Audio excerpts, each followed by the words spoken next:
My media product uses the idea of real-life conventions by using close-up shots of my artist lip-syncing. After looking at different pop videos, I noticed artists like Nina Nesbitt, Titch and Gabrielle Alpin use a variety of shots, but tend to do the majority of them close-up. I've been inspired by these artists, and after watching their own media products closely, I've adapted real-life media conventions from these artists into my own product. I've used the idea of mid-close-up shots of her getting ready into my own media product. This gives more of a girly feel and allowed me to develop and challenge forms and conventions which are used in real-life media products. In our draft media product, we used a variety of close-up shots. However, with given feedback, we added more close-up shots and developed them to vary our media product and gave it more energy. After watching Titch Dumb, We Like to Singing on the Bed, it gave a more folk and pop feel. This is where we got the idea of having one of our locations in the bedroom. This allowed us to use conventions from real-life media products, e.g. doing her hair and makeup and getting ready. We challenged ourselves and used a lot of variety of shots from our video and tried to make our own by adding a story into it from the memory box and the lyric book writing. I've again used conventions from media products of making my artist change clothing and lip-syncing during the chorus. I felt that this would allow my media product to have more energy and make it more interesting from the quick editing shots. I developed this convention by making the shots quicker and having it close-up shots constantly throughout the section. In each frame, Titch wears something different, having different hair, makeup and clothing, and also set. From our first draft, we originally did a narrative, using the idea of the memory box, which has been taken from the video Panic Chord by Gabrielle Alpin. Although for our final media product we took away the narrative and just did a performance-based video, we still kept the memory box idea as this gave it a cheesy pop feel. The memory box had photos, a guitar pick and a lyric book in, and we used the real-life conventions by cutting from the memory box of her doing what was in the memory box. This memory box is also something which a lot of teenagers girls can relate to, which is also our target audience. We've taken shots from Gabrielle Alpin's Panic Chord video. We took the shot of the artist pulling out the memory box from under the bed and opening it. However, we developed these shots by making them a mid-long shot and also having a looking from the bed into it and lip-syncing with it. Another real-life convention we have used from this video is Gabriella flopping onto the bed with a guitar. However, after multiple shots of her using the guitar, we challenged this convention and took away the guitar and also challenged the angle to be a bird's eye view. Although the shot that we took from her video is mostly looking down on her, we wanted the shot to be directly looking down on her, and we wanted the idea of her moving in the shot to create more energy again and the poppy, cheesy feel. We styled our artist to look like Nina Nesbitt, taking the flicked eyeliner and putting it onto our artist, and also using the big hair and back comb in our artist's hair. We've used the idea of lip-syncing and not looking directly at the camera. We developed this convention and moved the camera during the shot, so the shot ended up looking in a different angle. To give our video more of the friendly, sweet and cheesy feel, during some of the sweet shop shots, we involved some of the friends into the media product. We've used the real-life convention of the friends laughing and smiling. This has made our media video more cheesy and also fits in with the genre. Most typical pop videos don't just have the artist in, there's usually friends or extras involved, laughing and joking with the main artist. As our second location was the sweet shop, and the shop was very bright and colourful. We copied the idea of scenery shops with Nina Nesbitt's videos and took the scenery shots from the sweet shops and used them in our own media product. This gave the video more colour and made it very girly, and also appealed to a more younger target audience. We liked how Katy Perry used the contrast in her colours in the California Girls video, and we wanted to try and make our video more colourful by doing these scenery shots. A shot which is used in a lot of real-life media conventions is the hashtag, then the name of the song at the end. This links in with social networking sites, for example Twitter. We have used the convention in our own media product, as things like the hashtag trend and social networking sites are used by our own target audience. As we have used the idea of the lyric book in our media product, we used this shot from the real-life media product and adapted into ours. As Nina Nesbitt has also done a media product of her own in a location based in the bedroom, we used some of the shots from her video and put them into ours.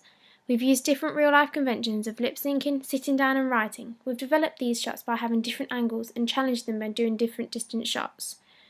Another thing we have challenged was the male gaze, and not having the typical girl dressing up for a guy or winning the guy over. Instead of using a male model, we involved friends instead and added the memory box in to have two completely different locations. We both felt that the song didn't fit well enough to need a male model and that we could work around it and use different real-life conventions. Looking through all of Nina Nesbitt's media products, I've noticed the majority of her shots being close-up of her lip-syncing. Although she does vary in shots, a big percentage are close-up. I tried to adapt these close-up shots into my own media product, but also use convention from real-life media products and vary the shots.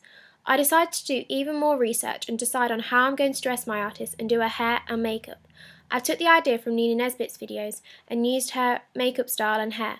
I looked up artists within the same genre of Nina, and artists like Eliza Doolittle and Ellie Goulding came up.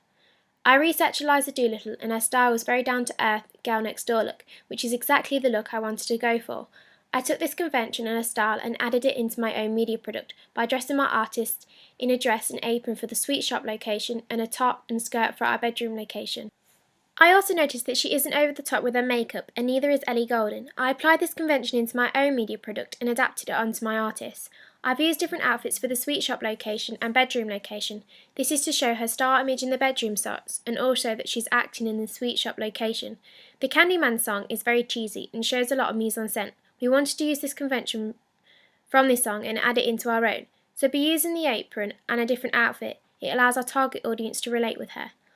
Also, Katy Perry's music video, California Girls, focuses on the big bright colours and is involved in a big candy castle with over the top with everything. We didn't want to go over the top with our media product, but we liked the idea of taking the colour conventions and adapting it into our own. We have tried to make our video as realistic as possible, using a solo artist and showing her simply getting ready for work, changing outfits, doing her hair and makeup.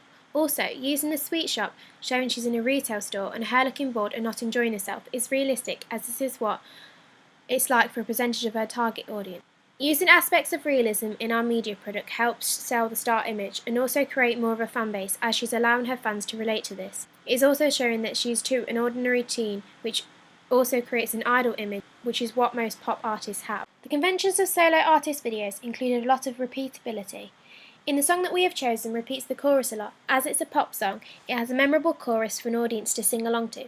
Although we didn't repeat the same shots for the chorus sections, we tried to have the same amount of clips for each chorus to keep it energetic and catchy. We added a lot of close-up shots of our artists to add the first-person mode of address, which directly engages the audience, and as our video cuts from acting and narrative to lip-syncing, it shows our artists to look professional and authentic. It makes it look more realistic. My video is about my star image, and as our genre is poke fop, we have also not only got to sell our artist's voice, but also their looks and nice, wholesome, safe image.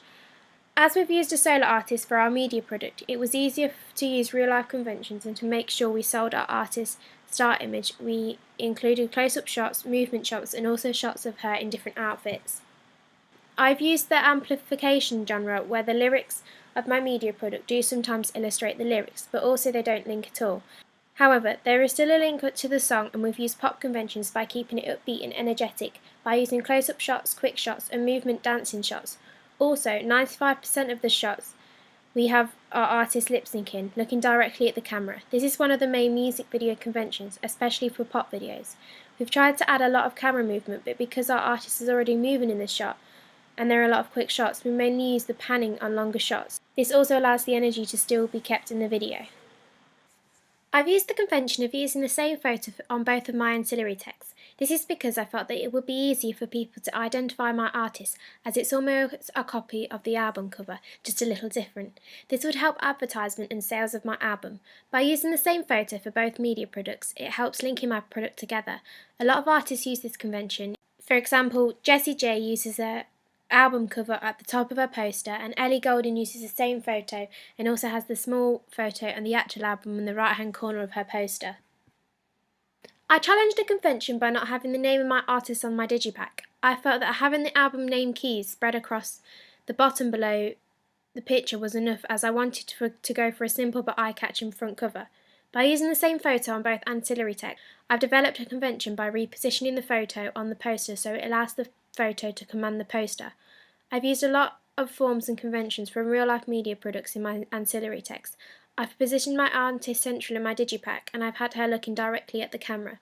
I've used the colours like pink and had her wearing pink lipstick to give the audience a girly feel about the album. I presented my artist well on both media products as she is lit well. This is important on any pop products as pop artists give off the perfect look. However, as our artist has a pop folk look, we still wanted her to look almost perfect. But we stayed away from any over-the-top makeup like Jessie Jo's lipstick. This is because we wanted to challenge the convention and make it simple and neat, linking in with her music, but to still get that poppy feel about the digipack, we added a little booklet with the lyrics in. This idea is used in a lot of pop albums and we wanted to copy this convention.